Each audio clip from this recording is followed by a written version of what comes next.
I'm trying something new today. I have been wanting to try a bag. I've never made one. I came across a free pattern for a Halloween bag. I thought this was the perfect chance to make something fun and learn how to make a bag. So I'm going to be making the Ellie and Mac trick or treat bag. This is a free pattern and I will link it in the description. And I'm so excited. I'm actually going to make two versions of it because I couldn't decide which Halloween fabric I like the best.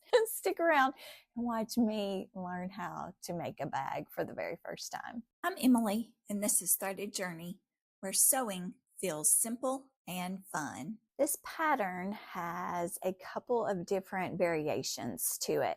You can put a little jack-o'-lantern face on it. You can put a cat face on it. You can turn it into like a dress. There were several different variations. So I'm going to put the cat face on this one. I am going to put the jack-o'-lantern face on this one.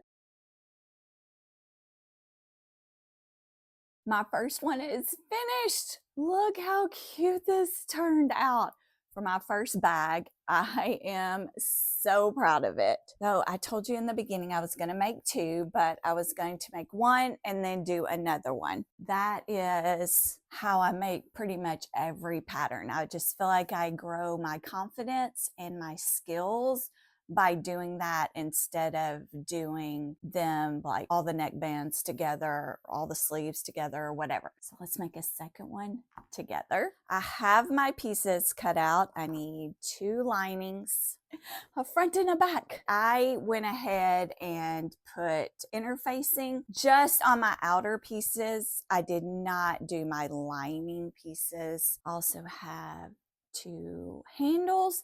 I was going to do the cat face on this one because it has little cats on it, but when I went to cut those pieces out, it was made more for you to do like on your Cricut, something like that. It wasn't made to applique on there, and I could go get a cat face and do it, but I just decided I was just going to stick with the jack-o'-lantern. Let's get these pieces put on here.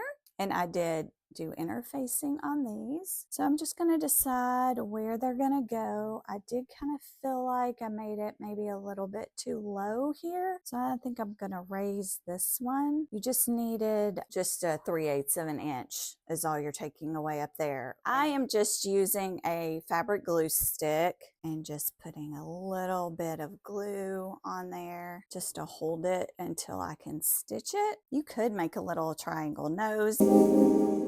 Make this a Christmas bag or an Easter bag. The possibilities are endless with this cute little bag. You could cut it down even more.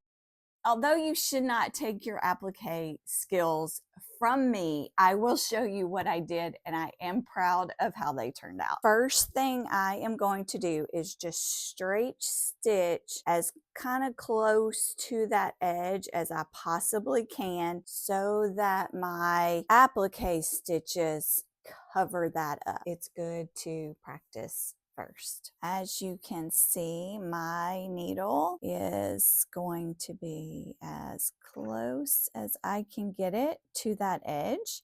And I'm just going to stitch all the way around each piece to hold them down. That is all stitched on, just regular stitched around the edges. Now it's time to do the applique stitch. On my machine, I have my regular straight stitch, my straight stitch, my zigzag stitch, and then this next one.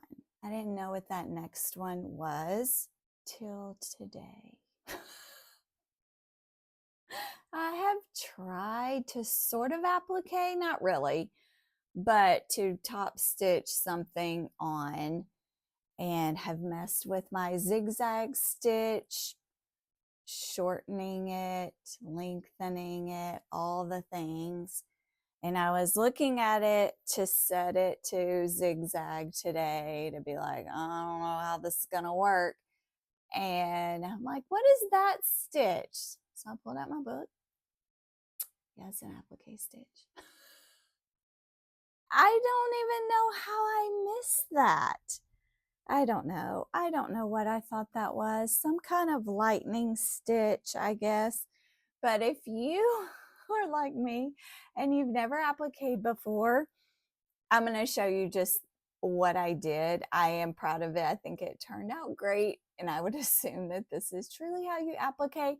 But if you're doing something like super nice or whatever, you need to go find somebody else's video and learn how to applique.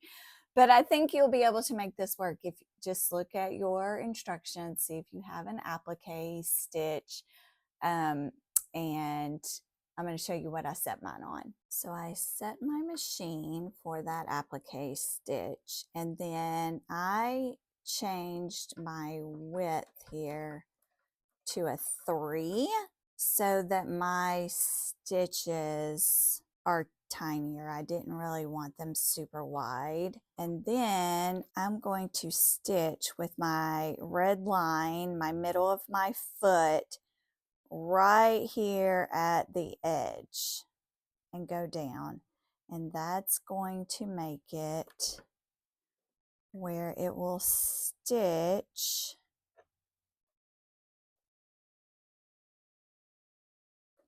right there at my stitch line and just kind of right overlap that line, not be too wide, but you could make it wider. This is your decision, but just practice first with what you want to do. Notice as I'm going through here that I am not pushing the fabric at all.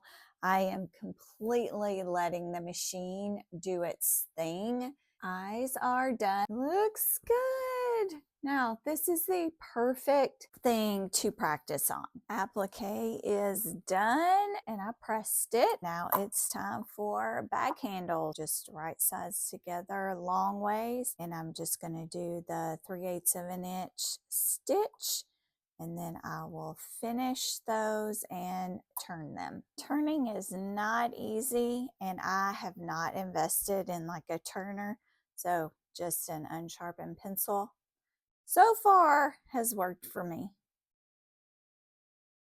I pressed my handles so that the seam is in the middle. Now I'm going to take one and I'm going to find my mark, and I'm going to put that center seam right at my mark here. Make sure I don't get it twisted.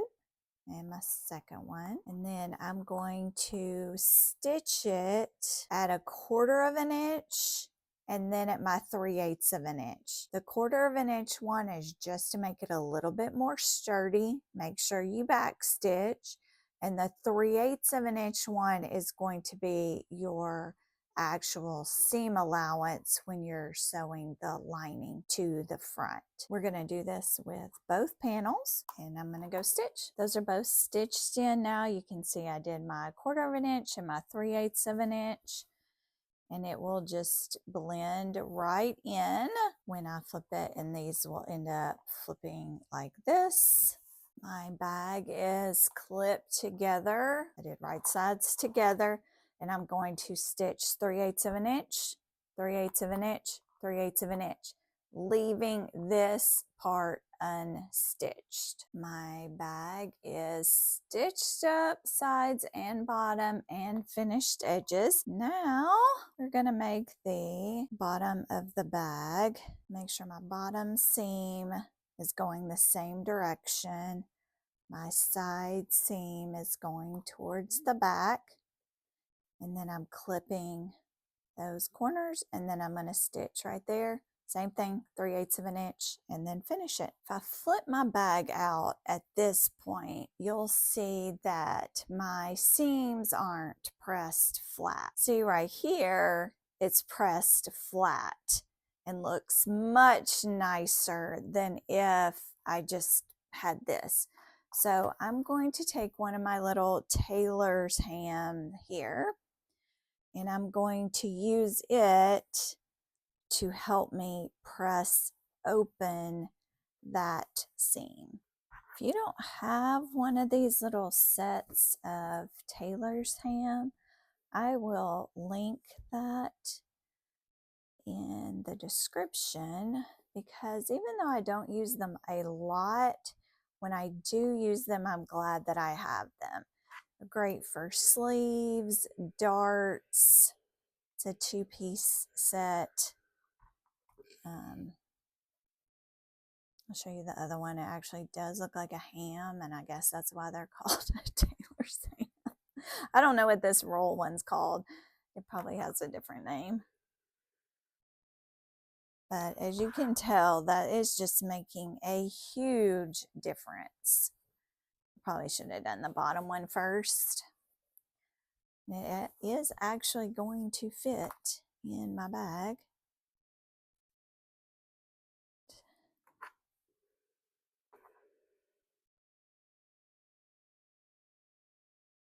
Oh. I'm going to use my little tool here and press my corners out. Time for lining. I went ahead and finished off the bottom of my pieces. When we sewed, we're going to leave a hole. All clipped up, 3/8 of an inch, 3/8 of an inch to here. I made my markings to here, leave the hole in the middle, and 3/8 of an inch on the side over here. Let's stitch. My lining is finished, and I have it with the wrong side out, and I'm going to take it and I'm going to put my bag in it so that my right sides are together and my handles are inside.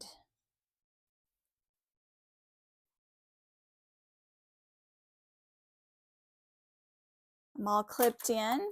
My 3/8 of an inch seam allowance will be right here at this stitch line, and when I get to that handle, I'm going to stitch, back stitch, and then come back, and that will just reinforce that strap, because you never know, they might get a whole lot of heavy candy.